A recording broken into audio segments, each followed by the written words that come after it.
Yes, sir. हाँ बताइए।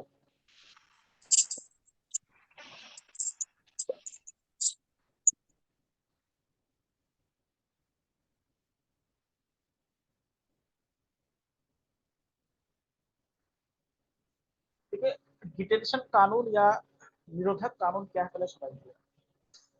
इसमें क्या होता है, अपराध करने से व्यक्ति को रोकना होता है।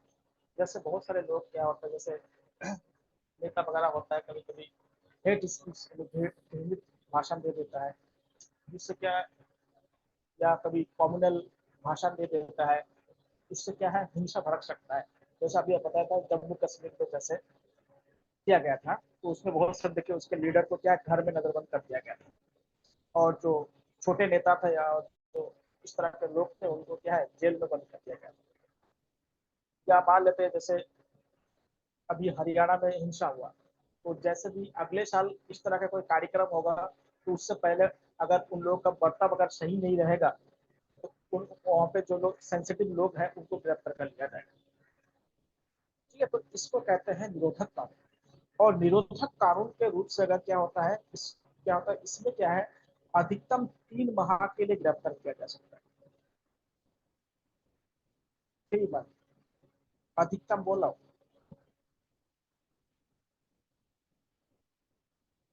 3 माह के लिए गिरफ्तार किया जाता है, लेकिन इससे अधिक गिरफ्तार करके रखना है, तो उसके लिए क्या होगा, एक कमेटी बनाई जाएगी, इसमें न्यायाधीश होंगे।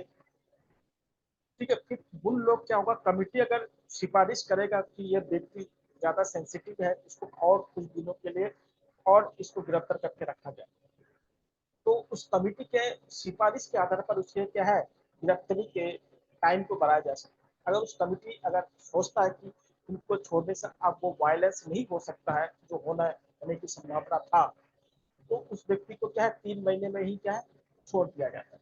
ठीक है, अगर 3 महीने से अगर अधिक सजा उनको देना है या गिरफ्तार करके रखना है, उसके लिए क्या होगा, एक क्या है, एक कमेटी बनाई जाएगी, इसको कहते हैं न्यायिक कमेटी। एक न्यायिक कमेटी बनाई जाएगी, और कमेटी के जो सिफारिश होगा उसी के अनुसार काम किया जाएगा। कमेटी की क्या सिफारिश जो होगा, यानी जो भी रिकमेंडेशन देगा, सिफारिश जो होगा उसी पर होगा। अगर कमेटी बोले कि इनकी सजा को बढ़ा दो तो बढ़ा देंगे, अगर बोलेगा कम कर दो, छोड़ दो तो छोड़ दो। ठीक है, 3 महीने तक क्या होगा, बिना कमेटी के पुलिस किसी व्यक्ति को गिरफ्तार करके रख सकता है। ध्यान देना, 3 महीने तक छूट है। तो ये क्या है, एक तरह का क्या है, अपराध होने से रोकने के लिए ये सब कानून बनाया गया है। इसमें बहुत सारे लोगों को इसमें गिरफ्तार किया जाता है समय समय पर, और किया भी गया है। और इसमें जो व्यक्ति को गिरफ्तार किया जाता है, गिरफ्तार करके उसको रखा जाता है, उनको कभी मारा पीटा नहीं जाता, उनसे कोई पूछताछ नहीं होता था, उनको सामान्यतः गिरफ्तार करके रखा जाता है। ठीक है, जब टाइम पीरियड खत्म हो जाता है, क्योंकि अपराध उन्होंने किया नहीं है तक, इसलिए उन पर क्या था, कभी कभी मजिस्ट्रेट के सामने उनको पेश करने की आवश्यकता नहीं होती है। तो इसको कहते हैं निरोधक कानून कहते हैं, इसको डिटेंशन लॉ कहा जाता है। डिटेन करना है मतलब उसको पहले से उठा लेना, इसको कहते हैं डिटेंशन कानून कहा जाता है। ठीक है, ये क्यों जरूरी है पहले समझिएगा। देखिए, भारत में बहुत सारे ऐसे कानून बने हैं कि जो आतंकवादी से संबंधित है। जैसे आप लोगों ने कोटा सुना होगा, मीसा सुना होगा, टाडा सुना होगा। उतना बड़े भरकम आपको सुनिए, इतना आने वाला नहीं है। तो ये जो कानून बनाए गए ना, इनके अनुसार ये निरोधक कानून आता है, क्योंकि इसमें क्या है, जो टेररिस्ट आता है उनको क्या पहले से रोकना होता है। तो ये सारे कानून होता है क्या, जैसे मान ले कोई हथियार अपने घर में छुपा के रख लेता है, बहुत सारे ऐसे घटनाएं होती है इसके अनुसार। चलिए, आप लोग एक क्वेश्चन पूछ रहे थे, क्या क्वेश्चन क्या था जरा बताइए आप।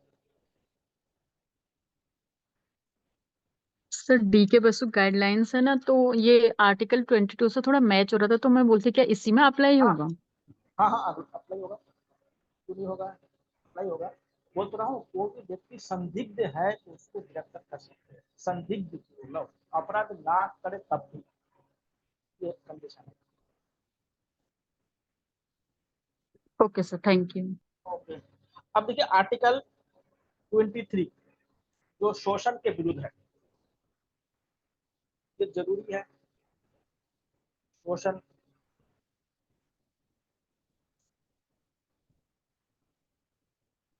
ट्वेंटी थ्री है शोषण के विरुद्ध।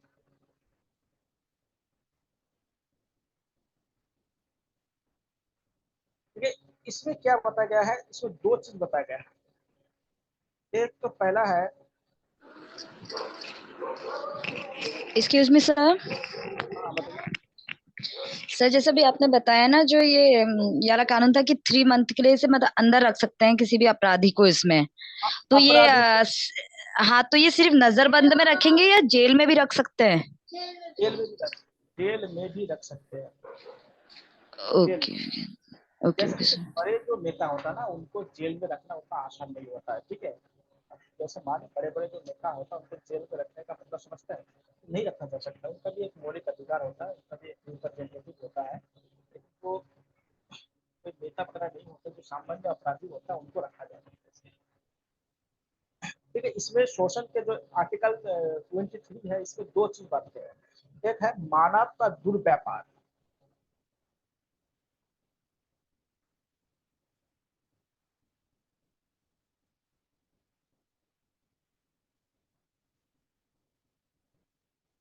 पर पत्र, जिसे आप कहते हैं ह्यूमन ट्रैफिकिंग, इंग्लिश में कहता है ह्यूमन ट्रैफिकिंग। दूसरा है बलात् श्रम,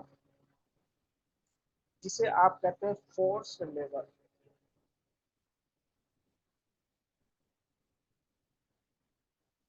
और इसे कहता है ह्यूमन ट्रैफिकिंग।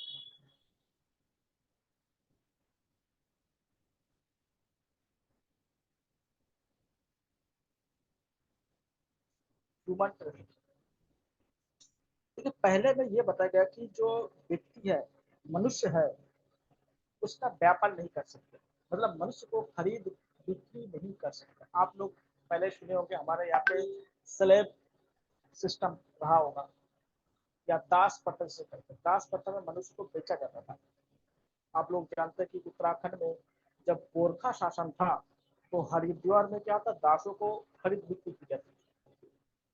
इसलिए गोरखा के शासन को उत्तराखंड का सबसे क्या है, घिनौना शासन कहा जाता है, या सबसे क्रूर व्यवस्था कहा जाता है।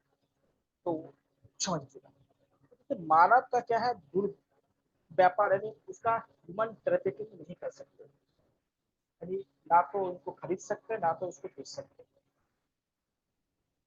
दूसरी बात कहा गया है बलात् श्रम, यानी फोर्स लेबर। किसी व्यक्ति को बलपूर्वक उससे काम नहीं करवा सकते। उनको एक, अगर वो काम करना चाहे और मजदूरी जितना उसका बनता है उसको अगर देंगे तभी वो काम कर सकते हैं, अगर नहीं तो अब जबरदस्ती काम नहीं करवा सकते। देखिए फिर भी क्या है, हमारे देश में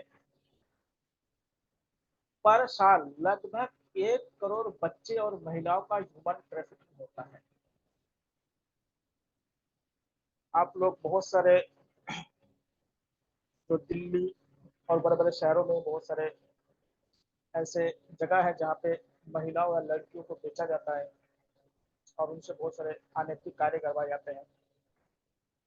दूसरी बात क्या होता है, जो शहरों में जो अमीर लोग होते हैं, सभी की बात नहीं कर रहा हूँ, अधिकतर की बात बोल रहा हूँ, तो वो भी क्या, जैसे झारखंड, बंगाल हो गया, बिहार हो गया, उड़ीसा हो गया, यहाँ पे बहुत गरीब लोग रहते हैं, या उत्तराखंड के बहुत पहाड़ी इलाका के जो लोग होते हैं, उनको क्या होता है, कम पैसे में खरीद लेते हैं, या ठेके पे उन लोगों को ले लेते हैं, 1 साल में इतना रुपए देंगे और उनसे जबरदस्ती काम करवाया जाता है, घर का पूरा काम करवाया जाता है। तो ये भी क्या होता है, ह्यूमन ट्रैफिकिंग में आता है। लोग करते हैं, ऐसी बात नहीं करते हैं, बहुत लोग करते हैं। ये बड़े बड़े शहरों में जो लोग रहते हैं, अधिकतर उसमें बहुत से लोग ऐसे करते हैं। और खासकर जो फीमेल्स होते हैं उनके साथ तो बहुत होता है। उसके बाद देखिए होगा आप लोग, बहुत सारे ऐसे रैकेट्स होते हैं जो भीख मंगवाते हैं बच्चे से। जैसे अपने एक पिक्चर आया था, उसमें दिखाया गया, स्लमडॉग मिलियनेयर में दिखाया गया था। उसमें भीख मंगवाते हैं मंदिरों में या बहुत सारी जगह पे, उनसे भीख मांग के बहुत सारे पैसा रखा जाता है। तो ये नहीं होना चाहिए, लेकिन क्या होता है, फिर भी होता है। क्योंकि क्या होता है, पूरी तरह से गवर्नमेंट का भी कंट्रोल नहीं है और पुलिस सिस्टम भी इतना बढ़िया नहीं है कि इनको पकड़ना बहुत ही, और इनका बड़े बड़े जो नेता लोग हैं बहुत सारे, उनसे भी क्या होता है ये लोग जुड़े हुए हैं, तो ये इसमें बहुत पैसा लगता है, तो वो इससे बच जाता है।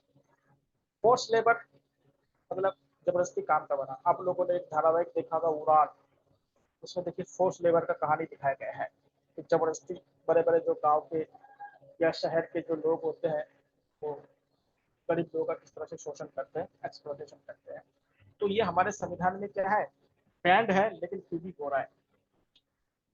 ठीक है, तो ये केवल एक धर्म की बात नहीं है, सभी धर्म के लोग करते हैं ये सारे काम। ठीक है, तो ध्यान दीजिएगा। लेकिन तो ये ऐसे करके फिर भी अगर मंदिर मस्जिद में जाते हैं तो उनका क्या ईमान रहता है वो जानते हैं।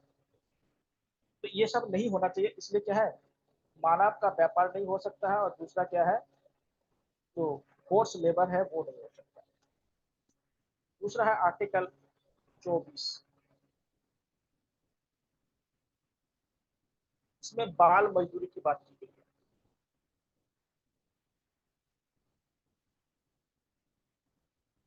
इसको कहते हैं चाइल्ड लेबर।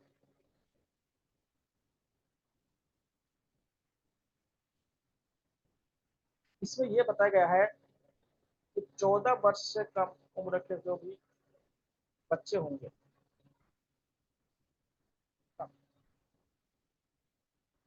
उनसे क्या है, जोखिम वाला काम ना करवाया जाए।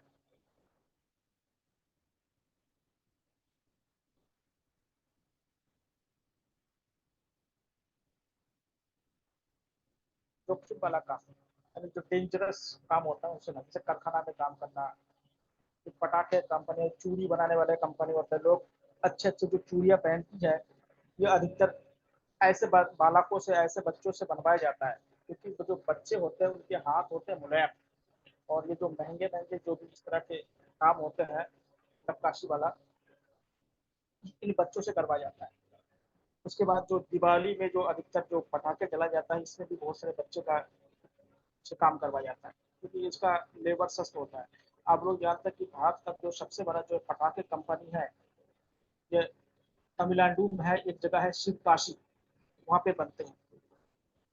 तो इनसे काम करवाया जाता है, या जैसे बीड़ी पत्ता तोड़ा जाता है जो बीड़ी बनाने के लिए, उसमें मतलब बच्चों का किया जाता है, या बीड़ी बनाने में भी उसका इस्तेमाल करते हैं। उसके बाद तो अब चाय वाय दुकानों में अब धीरे कम हो गया है, अब गांव साइड में जो दूर दराज होते हैं वहां पे काम करवाया जाता है, तो पुलिस पे काम करवाता है। तो ये काम नहीं करवाया जाइए संविधान के अनुसार, यानी आर्टिकल 24 के अनुसार बाल मजदूरी पर रोक लगा दिया गया। तो चाइल्ड लेबर पर क्या है, बैन लगा दिया गया है। अगर कोई, देखिए इसमें एक कंडीशन ये है, अगर कोई बच्चे या कोई लड़का लड़की जो भी हो, अपने स्कूल टाइम के अतिरिक्त घर में कोई काम करता है जोखिम काम को छोड़कर, तो वो बाल मजदूरी में नहीं आएगा। तो एक बच्चा है, स्कूल भी जाता है और अपने माँ बाप के क्या है हाथ बटाता हूँ, तो इससे क्या होगा, बाल मजदूरी भी नहीं होगी। लेकिन एक काम है, अगर वो माता पिता उनको स्कूल नहीं भेजता है और अपने साथ हाथ बटाते हैं, तब वो अपराधी की श्रेणी में आए। ध्यान दीजिएगा, अगर कोई माँ बाप या कोई भी रिश्तेदार, माँ बाप और रिश्तेदार कोई भी, अगर स्कूल टाइम के अतिरिक्त उनसे कोई काम करवाता है बिना जोखिम वाला काम, तो वो बाल मजदूर में नहीं आएगा।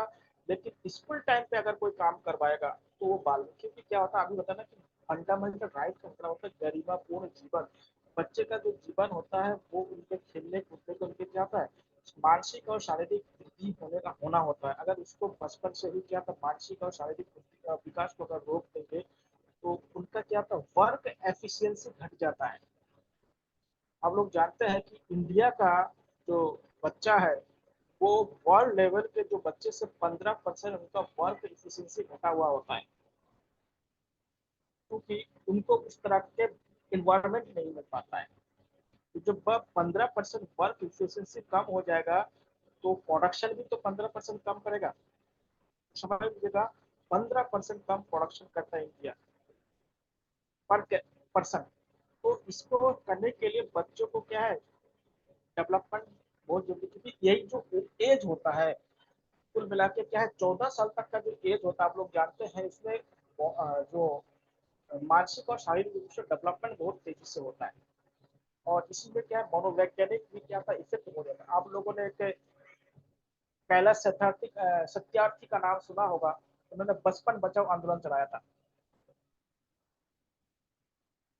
बचपन बचाओ,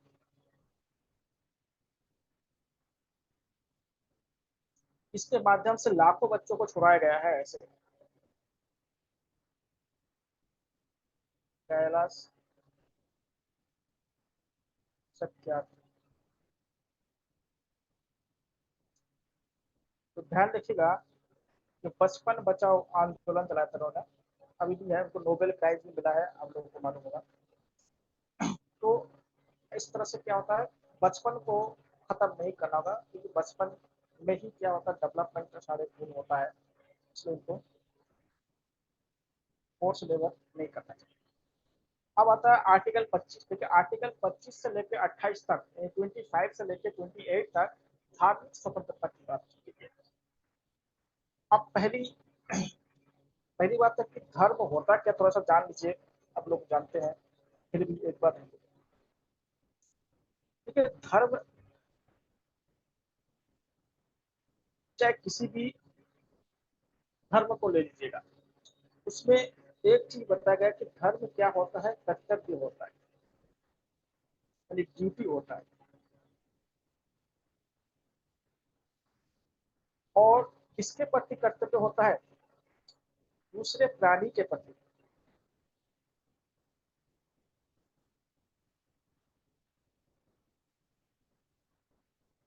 ड्यूटीज होता है दूसरे प्राणी के प्रति। लेकिन लोगों ने इस धर्म को क्या है, अनर्थ कर दिया। कर्तव्य तो होते नहीं, दूसरे को नीचा दिखाने के लिए जितने भी तरीके होते वही अपनाते हैं। तो जो ड्यूटी होता है यही क्या होता है, मेन जो जिस समय धर्म बना था, पहले पहले जब मनुष्य का विकास हुआ था, तब लोगों ने धर्म का रूप यही माना था। बाद में बहुत सारे लोग आए, उसमें बहुत सारी चीज ऐड किया है, वो अलग बात है। जो प्रारंभिक स्तर पर देखिएगा, ऐसे माना जाता है कि जो ऋग्वेद है लगभग भारत का और लगभग सबसे दुनिया का सबसे प्राचीन ग्रंथ माना जाता है। दुनिया भारत का तो है ही है, और दुनिया का सबसे प्राचीन ग्रंथ माना जाता है। और ऋग्वेद में धर्म का परिभाषा यही लगाया गया है। धर्म का परिभाषा कोई पूजा पाठ, कोई कर्मकांड से नहीं लगाया गया है, बल्कि कर्तव्य से लगाया गया है। लेकिन लोग इसको भूल गए, बाकी सब याद रख लिया, क्योंकि इसमें क्या होता है, मेहनत लगता है, इसमें श्रम लगता है। कोई कर्तव्य कोई चीज का करने जाएंगे तो मेहनत तो लगेगा। तो जब मेहनत और श्रम, इसमें दिखावट नहीं होता है, इसमें दिखावा कुछ नहीं होता, इसमें मेहनत होता है, इसलिए लोगों को इसे करने में दिक्कत होता है। लेकिन जिसमें दिखावा और क्या होता है, मेहनत कम होता है, उसी को लोग ज्यादा करना चाहते हैं। और इसमें क्या है, तो धन भी नहीं है, पैसा भी नहीं है इसमें। तो इसमें पैसा क्या होता है, खर्च करना पड़ेगा, पैसा आएगा नहीं। कर्तव्य निभाने जाएंगे तो क्या होगा, खर्च करना पड़ेगा। इसलिए लोग क्या है, इसी को अधिकतर लोग इसको नहीं मानते। अगर इसी को जिस दिन से सभी लोग मानना शुरू करेंगे तो फिर लड़ाई झगड़ा ही खत्म हो जाएगा। और ये तो था ही। अब देखिए धर्म का आपको पता है कि दो इसका पक्ष होता है, आध्यात्मिक पक्ष होता है, और एक होता है इसका कर्मकांडीय पक्ष। लोग इस आध्यात्मिक पक्ष को छोड़ के, यही आध्यात्मिक पक्ष का एक कंपोनेंट है कर्तव्य। आध्यात्मिक जो पक्ष होता है, चाहे किसी भी धर्म को ले लीजिएगा, उसका जो दर्शन होता है, आध्यात्मिक पक्ष का मतलब होता है दर्शन, फिलोसफी। किसी भी धर्म के अगर फिलोसफी को देखेंगे, सब में अध्यात्म के बारे में बात की गई। चाहे उसका रूप अलग अलग हो सकता है, उसका शब्द अलग अलग हो सकता है, उसका भाषा अलग अलग हो सकता है, लेकिन बात जाके सब में एक ही होता है। और इसी का एक ही भाग क्या है, कर्तव्य है, प्रारंभिक की अवस्था हो गई। लेकिन क्या है, धीरे धीरे ये कम होता गया, लोग इस पे ज्यादा बल देने लगे, क्योंकि इसमें जो भी चीज है, इसमें क्या है, धन है, मेहनत कम है, और आसान भी है। किसी को कोई प्रवचन दे तो खत्म हो गया। और ये आध्यात्मिक में खुद मेहनत करना पड़ता है। अब हमारे देश के जितने भी बड़े बड़े ऋषि मुनि को देखिएगा, सब हिमालय पे आके बिना भोजन किए हुए कितना मेहनत किया, फिर क्या है अध्यात्म को प्राप्त किया है। उसमें मेहनत होता है, इसलिए लोग इसमें क्या तो जाना नहीं चाहता है। और इसमें क्या था, मेहनत कम होता है, मेहनत होता है लेकिन कम होता है। इससे समझ लीजिए धर्म। अब देखिए, इसमें पहली बात आपको बता दें कि हमारे संविधान में पंथ निरपेक्ष या सेक्युलर से कहते हैं शब्द को जोड़ा गया है। तो पहले देखिए आर्टिकल 25 क्या बोलता है। ये बोलता है कि अलग अलग धर्म के कुछ क्या होते हैं, प्रतीक होते हैं, या कुछ आचरण होते हैं, या कुछ उनके विधि होते हैं। तो वो विधि क्या है, अपने अनुसार उसका अनुसरण कर सकते हैं, या दूसरों को बता सकते हैं, या प्रचार कर सकते हैं, या दूसरों को समझा सकते हैं।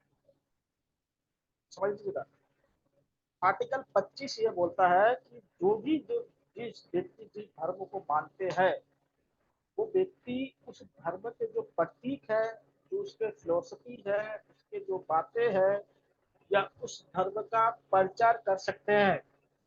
प्रचार कर सकते हैं लेकिन फोर्सफुली नहीं, या किसी को धर्मांतरण करने की बात नहीं किया गया है। प्रचार कर सकते हैं लेकिन धर्मांतरण की बात इसमें नहीं किया गया, ध्यान रखिएगा। इसमें पहली बात क्या है कि कोई भी जो व्यक्ति है वो क्या है, स्वेच्छा से अपने धर्म का क्या कर सकता है, प्रचार कर सकता है।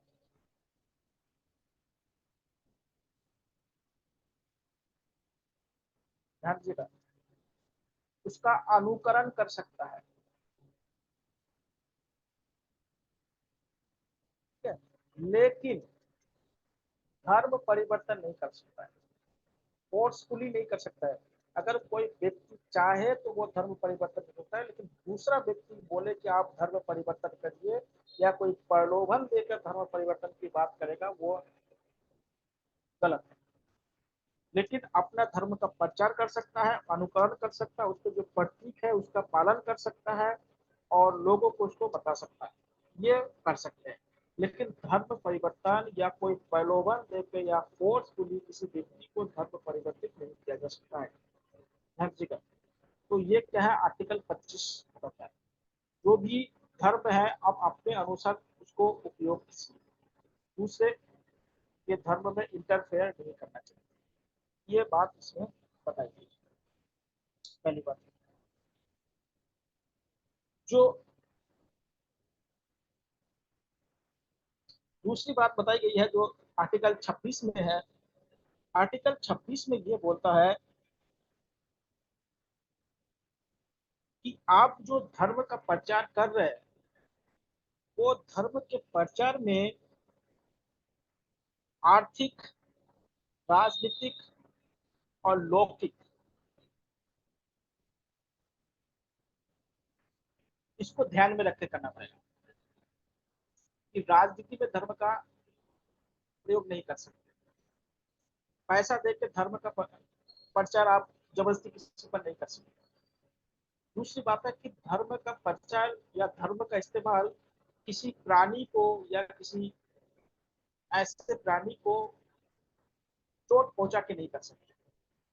जैसे बलि देना, बलि देना धर्म में प्रतिबंध कर दिया गया, लेकिन फिर भी देते हैं। अब क्या था, उतना जल्दी खत्म नहीं होगा, वो अलग बात है।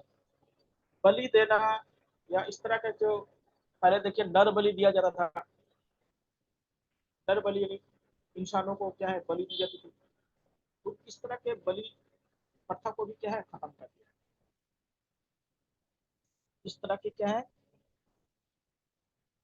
उसमें खत्म करने की बात की गई है। तो इसमें क्या है आर्टिकल 26,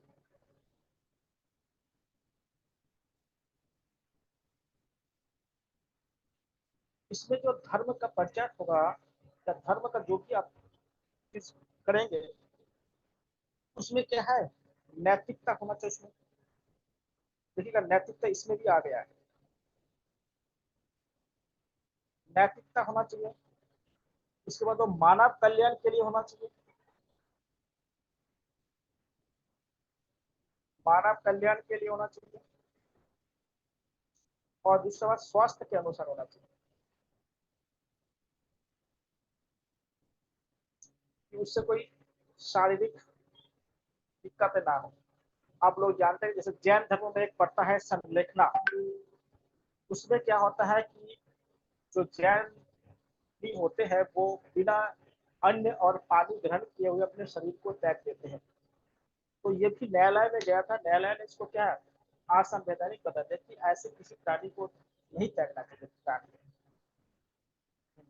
तो स्वास्थ्य का भी होता है, जैसे बहुत से लोग क्या होता है जादू टोने करते हैं, तो उससे स्वास्थ्य को बहुत सारे नुकसान हो सकता है, जैसे काला जादू, ये जादू वो जादू होते रहते हैं। तो ऐसे काम नहीं कर सकते। या अपने धर्म के प्रचार के लिए बहुत सारे एनिमल्स को उसको नुकसान पहुंचा जाता है, ऐसे नहीं कर सकते हैं। अब एक एनिमल को तो जिंदा नहीं कर नहीं सकते हैं, चाहे कोई भी धर्म के लोग हो, चाहे कितने भी बड़े साधु और महात्मा और कितने भी धार्मिक व्यक्ति हो, एक व्यक्ति को जो जिंदा बना नहीं सकते तो उसको मारने का हक आपको किसने दिया है? सबसे बड़ी बात, अदालत ये बोलता है कि कोई भी प्राणी को जब आप बचा नहीं सकते, उसमें प्राण दे नहीं सकते, तो उसको मारने का हक नहीं है। तो ये आर्टिकल 26 कहते हैं। आर्टिकल 27 क्या कहता है? क्योंकि आर्टिकल 27 ये कहता है कि जो धर्म होता है उसकी अभिवृद्धि करने के लिए, उसकी अभिवृद्धि करने के लिए जो लोग दान दक्षिणा देते हैं उस पर टैक्स नहीं लगाया जाएगा। जैसे मंदिर मस्जिद या बहुत सारे जो गुरुद्वारा होते हैं उसमें बहुत सारे दान दक्षिणा आता है। देखिए दान और दक्षिणा में अंतर होता है, आप लोग जानते होंगे। दान क्या होता है? किसी भी व्यक्ति को दिया जाता है बिना कर्म के, और दक्षिणा उन्हें दिया जाता है जो कर्म के बदले दिया जाता है, कोई काम करता है उसको बदले में उसको दिया जाता है दक्षिणा। इसलिए गुरु दक्षिणा सुने हैं, गुरु दान नहीं सुने होंगे आपने। तो इसमें क्या है कि जो धार्मिक कार्य होता है या धार्मिक जो संस्थान होता है वो कर से मुक्त होता है। धार्मिक संस्थान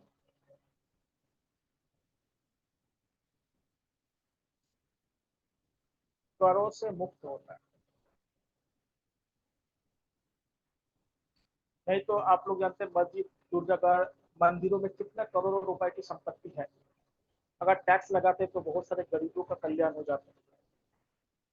तो वो भी एक क्या है विषय है।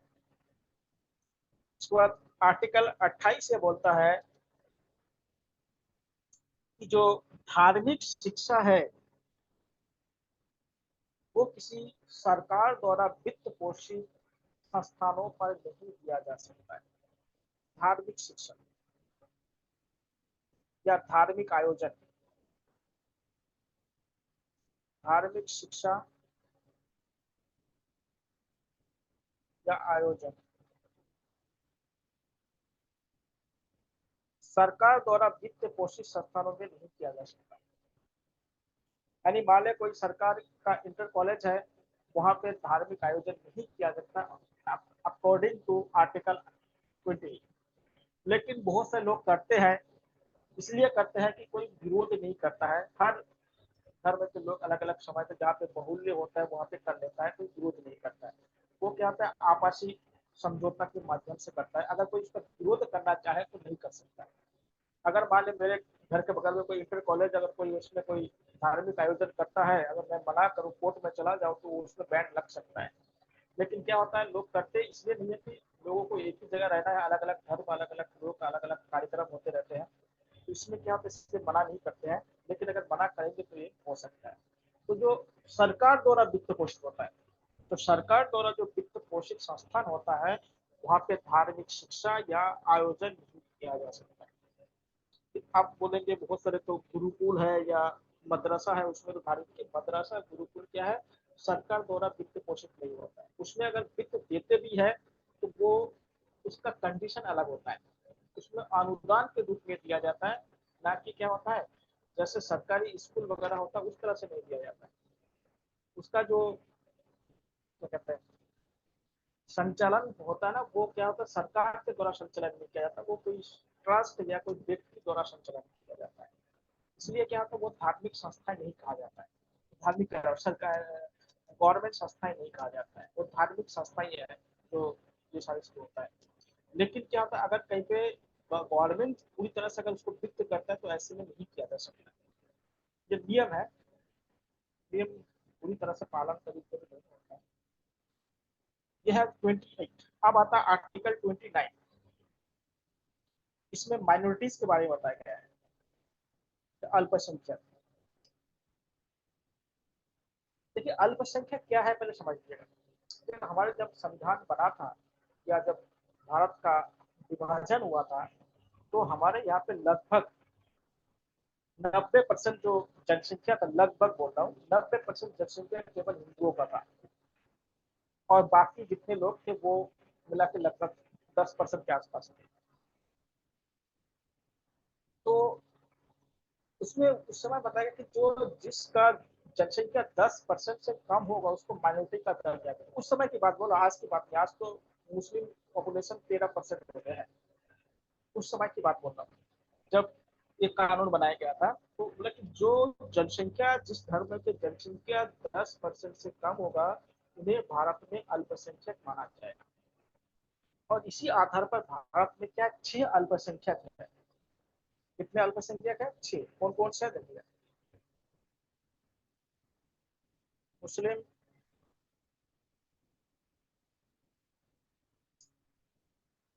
सिख, जैन,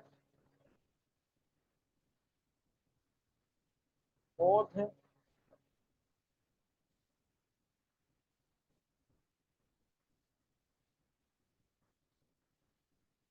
ईसाई,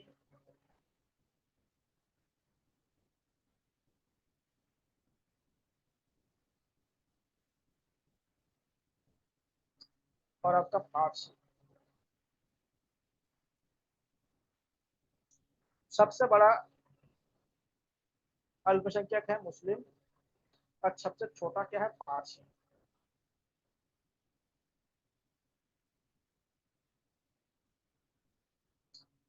भारत में अधिकतर जो पारसी लोग हैं ये व्यापार से संबंधित है, और ये लोग बड़े बड़े व्यापारी हैं। अब लोग रतन टाटा का नाम सुने होंगे। ये अधिकतर क्या है, जो बड़े बड़े बिजनेसमैन हैं ये सब पारसी। पारसी ईरान से आए थे।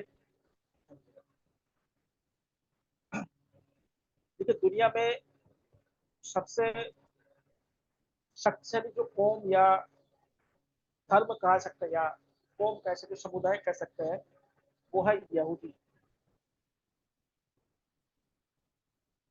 जो यहूदी है, दुनिया में आज जितने भी आविष्कार आप लोग देख रहे हैं, इनोवेशन, लगभग 90% इन्वेंशन यहूदी लोगों ने किया है।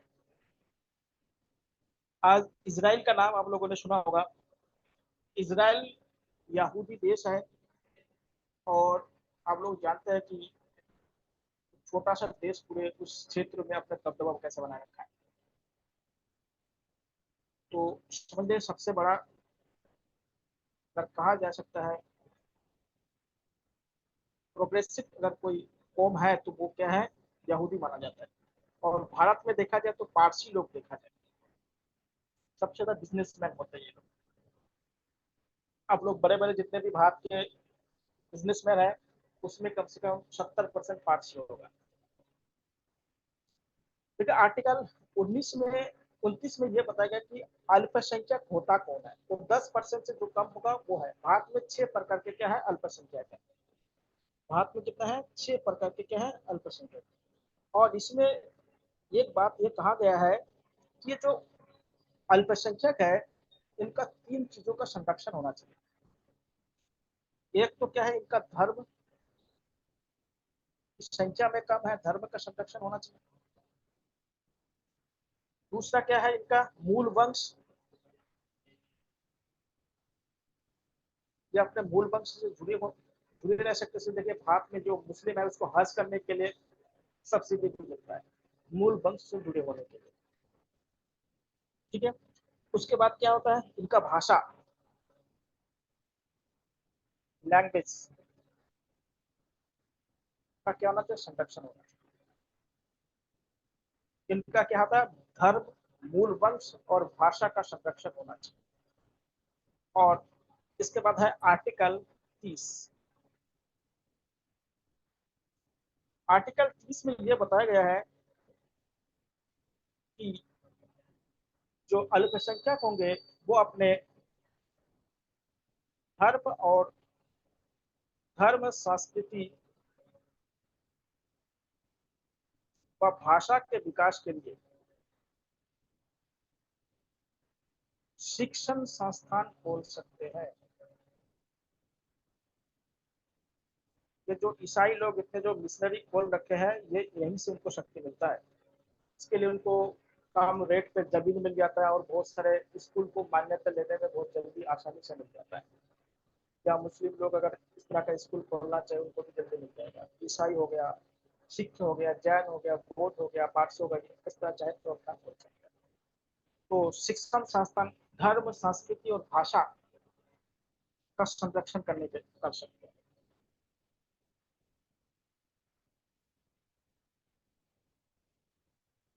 ठीक है, तो ध्यान दीजिएगा। तो आर्टिकल 30 में क्या है, अल्पसंख्यक अपने भाषा और कल्चर यानी लैंग्वेज और कल्चर को क्या है संरक्षण कर सकते हैं। और इसके लिए शिक्षण आज देखिएगा हर जगह क्या है, ईसाई मिशनरी के द्वारा स्कूल कॉन्वेंट खुला हुआ है। इनको इतना जल्दी मान्यता क्यों मिलता है, यही आर्टिकल इनको जल्दी मान्यता देते हैं।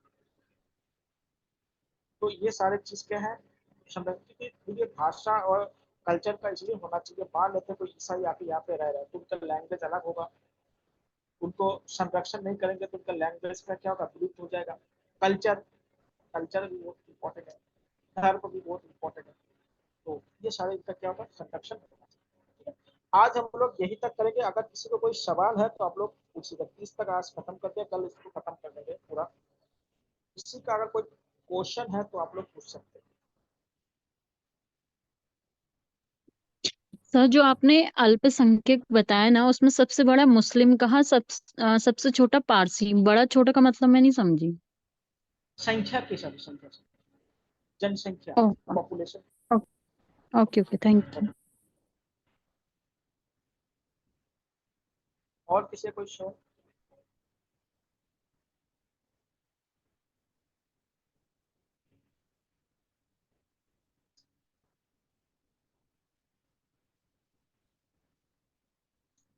चलिए, अगर सवाल नहीं है तो कल करते हैं। क्वेश्चन पूछना तो व्हाट्सएप ग्रुप बना है, उसमें क्वेश्चन आप लोग पूछ सकते हैं। ठीक है, तो जैसे भी होगा आप लोग पूछते रहिएगा।